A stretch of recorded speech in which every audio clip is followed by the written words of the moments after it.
المباريات ما دارت الا باش انه يتابعها الجمهور.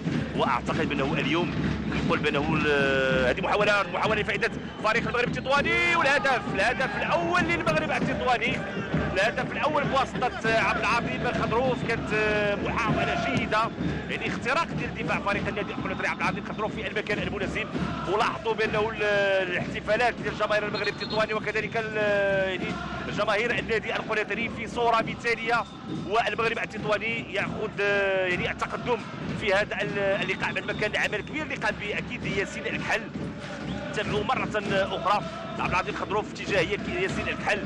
ما زاد ما نقص، وضع الكرة أمام عبد العظيم خضروف يتمكن أنه يوضع الكرة في الشباك. لاحظوا التمريرة ديال اللاعب عبد العظيم خضروف في اتجاه اللاعب ياسين الكحل اللي كيرد الكرة في ثنائية مع اللاعب عبد العظيم خضروف. والهدف الأول 1-0 لفائدة المغرب التطواني. بداية موفقة للفريق التطواني، وبالتالي سننتظر الان تابعوا هذا الخطا. يوسف الترابي طريقه جميله باش كيسدد وكيسجل الهدف ديال التعادل بعد ما رشيد بورواس هو اللي نفذ الخطا. يوسف الترابي يرد على هدف عبد العظيم خضروف وبطريقه ولا اجمل ولا اروع في مرمى الحارس محمد اليوسفي. يوسف الترابي اللي صعد لمساندة اكيد الهجوم ديال فريق النادي القنيطري. نتابع رشيد بورواس. لاحظوا ما كاينش هناك تسلل بتاتا في الكعب، يضع الكره في الشباك. هدف جميل لفائده فريق النادي القنيطري. كنت كنتحدث بانه النادي القنيطري الطموح ديالو كبير انه ينهي الموسم افضل من الموسم الماضي اللي كان في رتبه 13، وبالتالي يوسف الترابي يتمكن من تسجيل ضربة جزاء لفائدة المغرب التطواني. ضربة جزاء لفائدة فريق المغرب التطواني. أكيد غنتابعوا يعني اللقطة اللي عطات ضربة جزاء. الكرة خضروف اللي لعب الكرة في اتجاه طاطو رودريغيز. كان ضيق من سمير الزغروي. تابعوا مرة أخرى داخل المعترك. الحكم لم يتردد في الإعلان على الخطأ على ضربة جزاء وإنذار لسمير الزكرومي. لأن الحكم حسن الرحماني لن يعلن على ضربة جزاء لفائدة فريق المغرب التطواني. ولا كان ممكن زميلي خالد أجديد أن تتابعوا يعني اللقطة اللي عطات ضربة جزاء. كاين في انتظار أنه تنفذ هذا يعني ضربة جزاء. دائما احتجاجات على الحكم. تابعنا أكيد يعني اللاعب الإسباني طاطو رودريغيز اللي كان مضيع من سمير الزغرومي.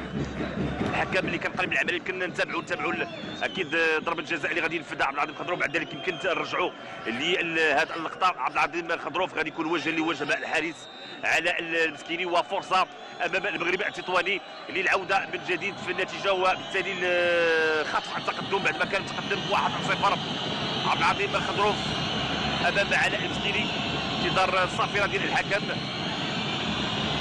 فرصة للمغرب التطواني للتقدم من جديد في هذه المواجهة. عبد العظيم خضروف ينتظر الصافرة ديال الحكم. عبد العظيم خضروف والهدف الثاني. الهدف الثاني لفائدة فريق المغرب التطواني بواسطة عبد العظيم خضروف اللي أكيد كيتمكن من تسجيل الهدف الثاني الشخصي له كذلك في هذه المباراة الثنائية لعبد العظيم خضروف. أكيد فرحة كبيرة ديال المدرب الإسباني سيرخيو روبيرا وديال أكيد الطاقم التقني وجماهير فريق المغرب التطواني أكيد الحاضرة إلى جانب جماهير النادي القنيطري. 2-1 لفائدة الفريق الزائر. أكيد في انتظار أنه لكانت الفرصة أن نتابعوا يمكن اللقطة والخطأ اللي من خلاله أعلن الحكم على ضربة مرمى تحت مخرج الكرة أو الخطأ لفائدة الزكرومي. ولكن تابعوا مرة أخرى سمير الزكرومي وإنذار، وبالتالي ورقة حمراء لسمير الزكرومي. ورقة حمراء ثانية سمير الزكرومي بعد ما كان وراء الخطأ